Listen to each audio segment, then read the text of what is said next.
नमस्कार, the news पर आपका स्वागत है। मैं हूं आपके साथ शिप्रा सैनी। बिहार में फिर होगा सियासी खेला, ये बड़ा सवाल इस वक्त उठ रहा है। जिस तरीके से नीतीश कुमार और साथ ही आरजेडी के नेता और डिप्टी सीएम तेजस्वी यादव के जो स्टैंड है वो बदले बदले नजर आ रहे हैं। दरअसल दोनों ही नेता एक दूसरे की बातों से सहमत नहीं है और लगातार इस तरह की तस्वीरें जो हैं बिहार से निकलकर सामने आ रही है, जिसके बाद ये सवाल उठ रहे हैं कि क्या नीतीश कुमार का मन 7 महीने में ही भर चुका है। क्योंकि जिस तरीके से नीतीश कुमार ने एनडीए से गठबंधन तोड़कर दरअसल आरजेडी के साथ गठबंधन करके वो सत्ता पर काबिज हुए, खुद मुख्यमंत्री बने और साथ ही तेजस्वी यादव को उन्होंने डिप्टी सीएम बनाया। लेकिन उसके बाद जिस तरीके से एक के बाद एक ये देखने को मिल रहा है कि किसी भी मुद्दे को लेकर नीतीश कुमार का जो स्टैंड है वो तेजस्वी यादव से अलग है, यानी दोनों ही एक दूसरे पर भरोसा नहीं कर पा रहे हैं। दरअसल हाल ही में 9 विपक्षी दलों ने प्रधानमंत्री नरेंद्र मोदी को एक लेटर लिखकर विरोधी नेताओं के खिलाफ केंद्रीय जांच एजेंसी का दुरुपयोग करने को लेकर आरोप लगाए। इस मुद्दे पर बिहार के सत्ताधारी गठबंधन में मतभेद साफ तौर पर सामने आ रहा है। दरअसल जिन 9 विपक्षी दलों ने लेटर प्रधानमंत्री नरेंद्र मोदी को लिखा है उसमें जेडीयू कहीं भी शामिल नहीं है, यानी नीतीश कुमार की पार्टी जनता दल यूनाइटेड ने इससे काफी दूरी बनाई है। कुछ दिन पहले तक विपक्षी एकजुटता की वकालत करते नीतीश कुमार नजर आए, लेकिन अब जब तमाम 9 विपक्षी दल इकट्ठा हुए लेकिन उसमें नीतीश कुमार शामिल नहीं थे, जिसके बाद अब कहीं न कहीं इस पूरे मामले पर उनके स्टैंड को लेकर चर्चा शुरू हो गई है कि आखिर क्या वजह है कि इस लेटर पर तेजस्वी यादव के हस्ताक्षर थे लेकिन नीतीश कुमार के हस्ताक्षर नहीं थे। सवाल ये भी उठ रहा है कि क्या मुख्यमंत्री को तेजस्वी यादव पर भरोसा नहीं रहा है।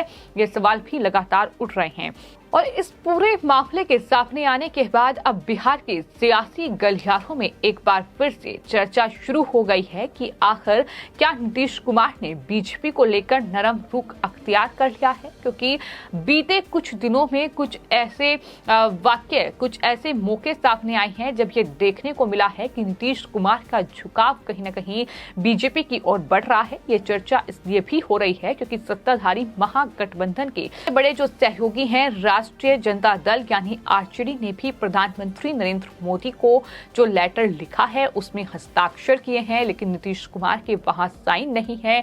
इन 9 दलों ने प्रधानमंत्री को ये लेटर केंद्रीय जांच एजेंसी के दुरुपयोग के मामले में लिखा है। नीतीश कुमार के इस पर हस्ताक्षर नहीं है। एक दिन पहले ही विपक्षी नेताओं ने विरोधियों के खिलाफ केंद्रीय एजेंसियों के दुरुपयोग को लेकर प्रधानमंत्री नरेंद्र मोदी को यह लेटर लिखा था। प्रधानमंत्री को पत्र लिखने वालों में पश्चिम बंगाल की मुख्यमंत्री ममता बनर्जी, दिल्ली के मुख्यमंत्री अरविंद केजरीवाल, तेलंगाना के मुख्यमंत्री चंद्रशेखर राव और साथ ही दूसरे जो क्षेत्रीय दल हैं वो शामिल थे, लेकिन उसमें जेडीयू प्रमुख के साइन नहीं थे, जिसको लेकर बिहार में कहीं न कहीं गहमा गहमी तेज हो गई है। हालांकि डीएमके और कांग्रेस ने भी प्रधानमंत्री नरेंद्र मोदी को लिखे लेटर से दूरी बनाई है। बिहार के राजनीतिक हलकों में इस बात को लेकर चर्चा लगातार होने लगी है कि जब महागठबंधन सरकार की सहयोगी आरजेडी विपक्षी गोलबंदी का हिस्सा थी तो आखिर नीतीश कुमार ने इससे दूरी क्यों बना ली, क्यों उन्होंने आरजेडी से अलग स्टैंड लिया। नीतीश कुमार के इस कदम से एक बार फिर कयासों का दौर शुरू हो गया है कि कैसे उन्होंने पिछले कुछ सप्ताह में बीजेपी के प्रति नर्म रुख अपनाया है, ये लगातार देखने को मिला है। को ये बता दें कि बिहार में लगभग 7 महीने पहले जिस तरीके से नीतीश कुमार ने बीजेपी का साथ छोड़कर आरजेडी का साथ चुना था बिहार में, उसके बाद से लगातार जो सियासी गहमा गहमी का माहौल है वो देखने को मिला है। वार पलटवार का दौर भी खूब चला है। नीतीश कुमार ने ये कहा कि वो मरते दम तक बीजेपी के साथ नहीं जाएंगे।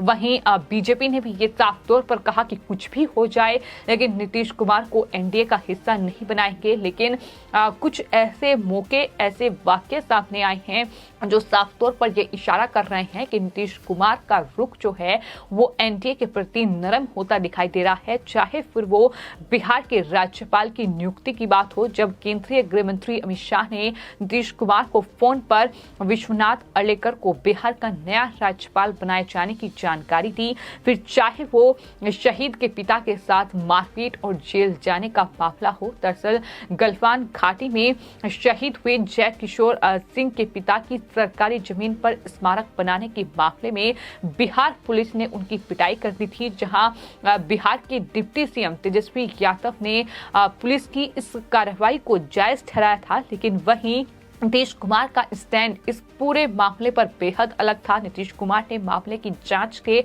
आदेश दिए और कहा कि ये जांच की जानी चाहिए कि शहीद के पिता को परेशान आखिर क्यों किया गया। नीतीश के जांच के आदेश के एक दिन बाद कोर्ट ने शहीद के पिता को जमानत भी दे दी थी। तो इस तरीके से इस पूरे मामले में दोनों ही नेताओं का यानी डिप्टी सीएम तेजस्वी यादव और नीतीश कुमार का स्टैंड बिल्कुल अलग नजर आया। जन्मदिन पर राजनाथ सिंह का फोन जाना नीतीश कुमार को ये भी अपने आप में बड़ी वजह है कि रक्षा मंत्री राजनाथ सिंह ने 1 मार्च को जन्मदिन पर बधाई देने के लिए नीतीश कुमार को फोन किया था। राजनाथ सिंह ने गलवान शहीद के पिता को जेल भेजाने का मुद्दा भी उठाया था और उसी दिन सदन में नीतीश कुमार ने मुस्कुराते हुए बीजेपी नेता से ये कहा कि राजनाथ सिंह ने उन्हें फोन किया है। तो इस तरीके की जो तमाम चीजें सामने आ रही हैं, प्रधानमंत्री नरेंद्र मोदी, केंद्रीय मंत्री नितिन गडकरी ने भी सोशल मीडिया पर नीतीश कुमार को जन्मदिन की बधाई दी थी।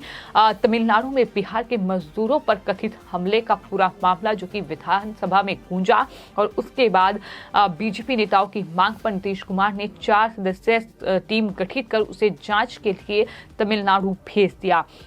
वहीं आपको ये बता दें कि फिर चाहे तारकिशोर के घर नीतीश कुमार पहुंचे हों, जो कि बीजेपी के नेता और पूर्व डिप्टी सीएम रह चुके हैं तारकिशोर, उनके पिता के श्राद्ध क्रम में शामिल होने के लिए भी नीतीश कुमार वहां पहुंचे थे।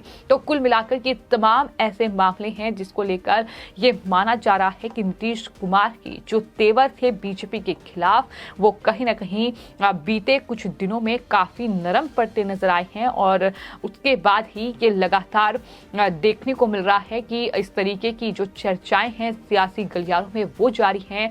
लगभग 7 महीने बीते हैं, लेकिन 7 महीने में ही तमाम ऐसी घटनाएं सामने आई हैं जिसको लेकर कहीं ना कहीं बिहार में आरजेडी और जेडीयू के नेताओं के बीच काफी अनबन नजर आई है। काफी एक दूसरे पर आरोप प्रत्यारोप का दौर चला है। इतना ही नहीं, बयान ऐसे सामने आई हैं जिसको लेकर कहीं न कहीं नीतीश कुमार सरकार की मुश्किलें बढ़ी हैं। आरजेडी नेताओं के कुछ ऐसे बयान, फिर चाहे वो रामचरितमानस का मुद्दा हो, फिर चाहे वो तमाम दूसरे नेताओं के बयान हो, तो कहीं ना कहीं पूरा जो मामला है उसने नीतीश कुमार के लिए बेहद मुश्किलें खड़ी की हैं। और अब आपको ये बताते हैं कि जिस तरीके से 9 विपक्षी दलों ने प्रधानमंत्री नरेंद्र मोदी को एक लेटर लिखा जिसमें उन्होंने विपक्षी नेताओं पर केंद्रीय जांच एजेंसियों के दुरुपयोग के मामले को लेकर ये तमाम आरोप लगाए। उसमें तेजस्वी यादव जो कि आरजेडी के नेता हैं, डिप्टी सीएम है बिहार के, उन्होंने हस्ताक्षर किए, लेकिन उसमें नीतीश कुमार के साइन कहीं भी नहीं थे। तो ऐसे में